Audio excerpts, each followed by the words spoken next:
Hello and welcome back, everyone. It's just another day in the life as a military wife, and I am really excited to be bringing to you another one of the military panel episodes. We have a new panelist this time around, and her name is Lindsay. She will be introducing herself a little bit later. But the topic that we are discussing today is military resources, internet resource, media resources, just things that have helped us solve problems in our military journeys. And we hope that these resources will be able to help you with yours. So, as always, I'm your host, Sam Wolf, and you are listening to Life of a Military Wife.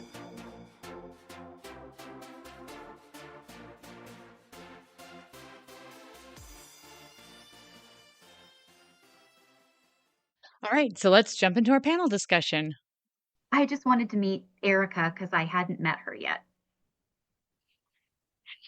Yes, my husband was in the Air Force for 13 and a half years.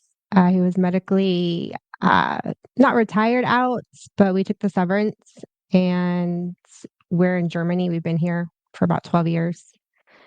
He was medically discharged from here, but then we came back as civilians. So he works for the Army, doing the same thing he did in the Air Force, IT, just yeah. And now we're just here, and I got two older sons. One's married with his own family. A younger son who's 21, has his first job, just started college. So he's just, you know, learning how to adult. And you have a podcast as well? No, not yet. I'm still figuring out what God wants me to do with my life. um, I was kind of discovered by a YouTuber that I support talking about theme parks and resorts. I'm a theme park nerd. I have a brother-in-law that worked for Disney for 25 years as an engineer. My sister did technical writing for them. So theme parks has just kind of always been a thing. And I got invited into these streams just as an invited guest, and I'm just kind of hopping around. That's kind of a hobby. It keeps me busy, and yeah, I'm just a stay-at-home mom. Haven't worked in 3 years. I was a youth minister out here for our chapel for 7 years, and that went to hell in a handbasket. Um, so I quit, haven't looked back, and now I'm just, I don't know, trying to see what God wants me to do next.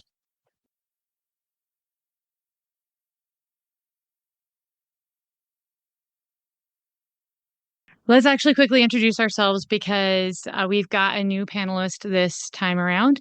I'm Sam Wolf. I do Life of a Military Wife. I've got my degree in family life science, and I emphasized in child development, human development.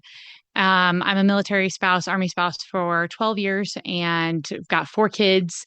And yeah, I just started doing this because I was working with the women's organization for our congregation and dealing with helping out a lot of new military spouses, and they had a lot of the same questions. And so I just felt like we would be great to start this community where we could have conversations and help share information. And so that's what I've been doing for 4 years, a while now.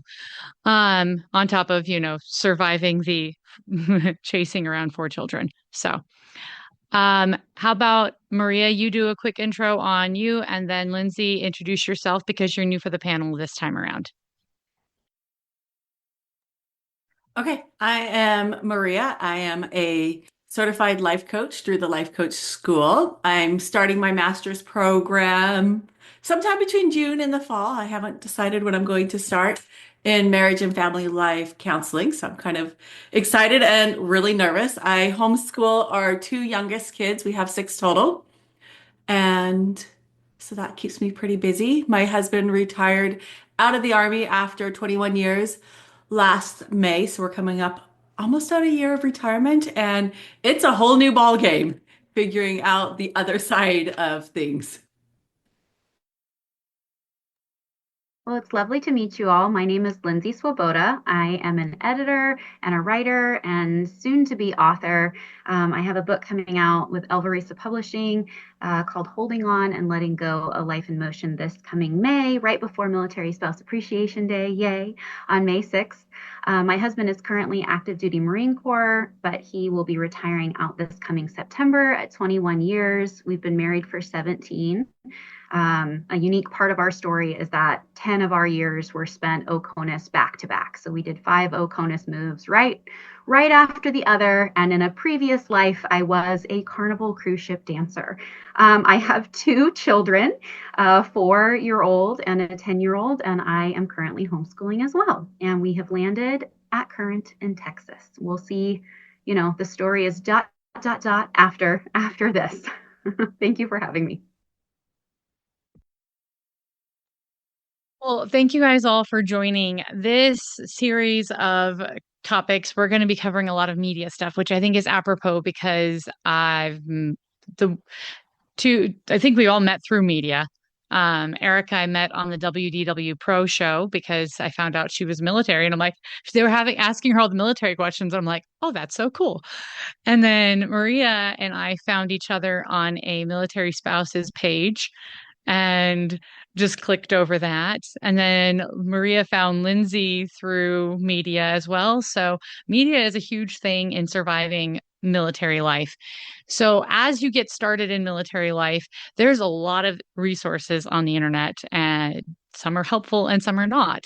Some you probably should steer clear of, and because they're more scary than helpful. But I know for me, one that I found that was particularly useful was Military One Source. It actually did have outdated sometimes, but good information. And I still find myself occasionally going there for resources and different things like that. They are trying to stay relevant. They're a little slow on that, but they really do try. But I found that then I discovered the military news sites. Those are so scary. If you're new in the military, please avoid those because military.com, army.com, Navy, whatever, half of it is clickbait and half of it is it's just not really good reporting. And so I always take anything I see on there with a grain of salt. Now, occasionally they do have really good stuff, but like that's something I would say steer clear of. Throwing it out to you guys. We'll start with Maria and then go Lindsay and then Erica. What are some resources you've found online that gave you good information and have given you good information as a military spouse? Kind of like you, I have used Military One Source a lot. I think they're a really great resource, and not only for the active duty, but they also will give support on the retired side. So one of the jobs that I do is taking vets around and helping with that. And one of them passed away, and we were trying to find resources for his wife, and I called them and they were able to get me the right phone numbers and point us in the right direction. And we're talking, this is a 90-year-old couple, right? So she's in her 80s and he was about 90. And even then they were still able to point us in the direction that we needed to go. So while some of their information is outdated, they have a lot of really good contact information. And then I have found like just finding being in some of the groups where, yes, there's a lot of the negative, but also looking for ways to put the good out there and just seeing that there is good out there and connecting, and then finding the people who like us have the podcast or writing the books and figuring out how we can support each other. I know like Sam and I have put together week-long classes for military wives, and just putting the good out there and being that resource, that light out on social media, I think has been super helpful. I didn't use it a ton as what wasn't around as a new spouse.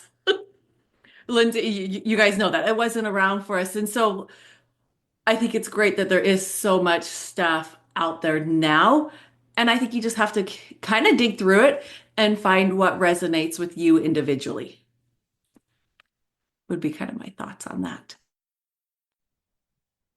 Yeah, I would second the finding what resonates with you. There are so many resources out there, which is fortunate, but I understand the complication of trying to figure out like what the right path is to go. And it's all station dependent, right? Like some media is more helpful at different stations than it is at others. I really love Blue Star Families. I think they do a great job with their community building. I think they do a wonderful job with their events that they feature. And also, I love Military Mom Collective. Their stories on there have been wonderful to read. A very vulnerable and honest, but also positive light is shed through a lot of the writers that are, giving their personal takes. And I would say that's something that wasn't around when I was joining as a spouse, was like finding like, oh, I'm not the only one struggling, right? Having those that I could hold space with that were like, oh, this is normal. This like disjointed, I don't know what I'm doing, who will be my friend here sort of vibe that you get after arriving at a place. I also have found for those getting out, which I know this is for the new military spouse. However, people might not be staying as long, right? Like we're the 20 and above crowd, but for those that are coming in and then maybe that contract is going to end, that enlistment or the officer period is going to end shortly after. And I say shortly, but 4 years to me right now feels pretty short. But some are getting out that soon. And if that's the case, MilSpouse Transition, run by Anna Larson and her team, is tremendously helpful. They're putting out lots of great content and material, and she has started some different programming on base so that while the military member can go through TAPS, some bases are picking up MilSpouse Transition. While spouses can go to TAPS classes, MilSpouse Transition is specifically geared toward the spouse community. So I have really enjoyed that from her. Sorry, I'm combing through my list. I also think Military Spouse Advocacy Network is really great too. And as Maria said, I'm an echo chamber for that. Find what works for you. And I know that this is a conversation about media. However, coming from the old school group of spouses, you can find lots of resources online. However, I am going to be the person that says it never is going to replace your in-person community. And so use those as a jumping off point. And then it's time to put on your meet and greet smile and try to find those that can walk in this life alongside you.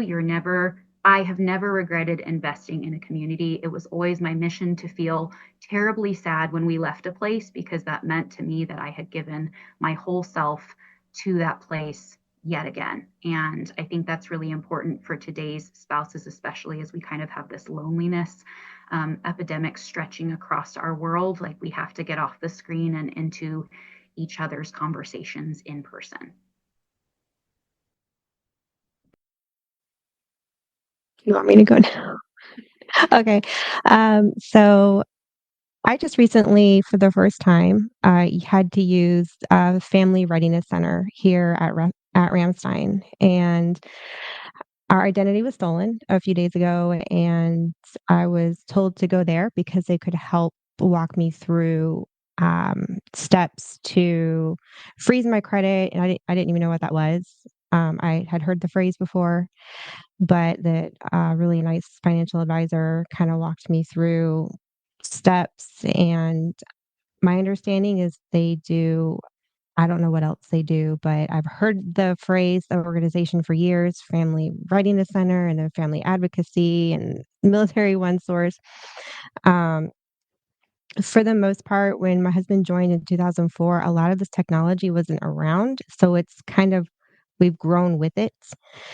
I would say once it really came on scene, Facebook, uh, I know it's a double-edged sword. It can be a really good source. It can also be really bad.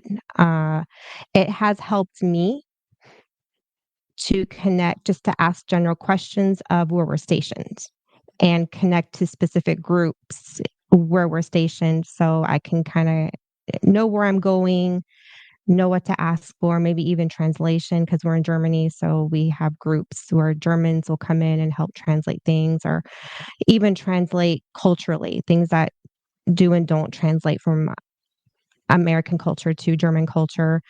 So there's a lot of enculturation advice out here, getting into those groups. But yeah, you really have to put yourself out there. And to your point, Lindsay, yes, find your tribe, find your community, get out and volunteer, get out and don't be afraid to find your niche, whether it's a hobby and face to face friendships and relationships. That is something I think in our human experience is never, uh, that can never be replaced. We thrive off of relationships. And I can't tell you how the times I've had friends just show up at my front door to check on me.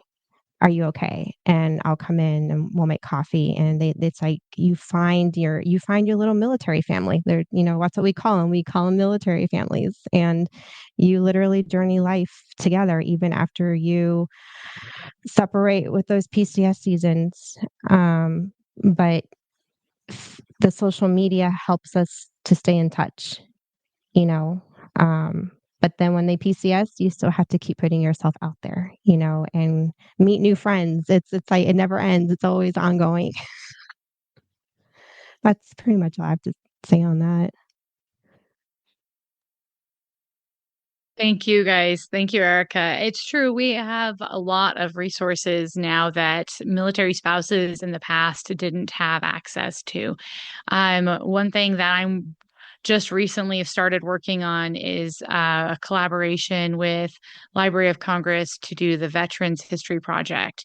And you're right, transitioning out of the military, there's a lot of these resources that are just as helpful when you're transitioning in because changes always happen. Changes in military life are just a thing. And so having these reliable organizations you can go to for good quality information is always important. And then just building that community because my experience with military life is going to be different than the rest of you three even, and that's why I want to have these panels, is because different resources may have helped us or we've had different challenges.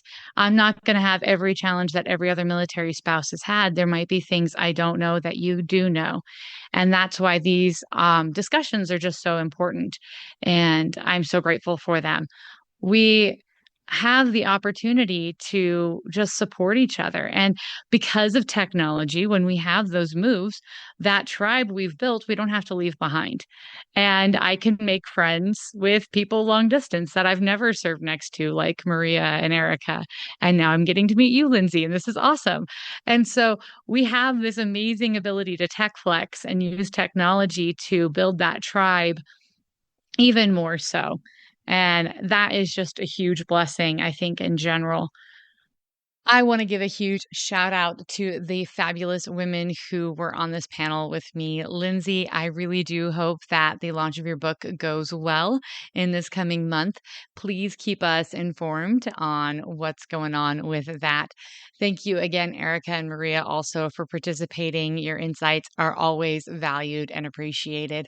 And thank you for all you do for the military community. It is such a blessing to be able to work with such fabulous military spouses and to be a part of this big sisterhood of military spouses. So let's continue to just reach out and support each other in all that we're trying to accomplish, whether we are veteran military spouses who've been around the block and done this for a minute, or if we're newer, let's help and research and reach out to each other. Maybe these resources may be something you're aware of, but there's a new military spouse that you know who might be able to take some advantage of these things and they'll help her out with something she's struggling with. And just continue to reach out and pay it forward because we've all been blessed by being mentored by military spouses that came before us. So we want to pass that blessing on to the next generation of military spouses. Also, just wanted to shout out, please, let's click it, like, subscribe, share. Let's get this out. Let's spread the word. Let's build this movement of military spouses and families supporting each other. If you know of a military spouse or you yourself would like to be on the podcast to talk about a resource or something you're doing, please feel free to let me know. Or if you know of a veteran who would like to share their story, I'm really excited to be able to do these interviews and to reach out and share what the amazing military community is doing. So thank you all for your support and encouragement. I really appreciate it all, and I love getting the feedback that you guys send me. So thank you very much. Let's be the good that we want to see in the world. And as always, I'm your host, Sam Wolf, and you're listening to Life of a Military Wife.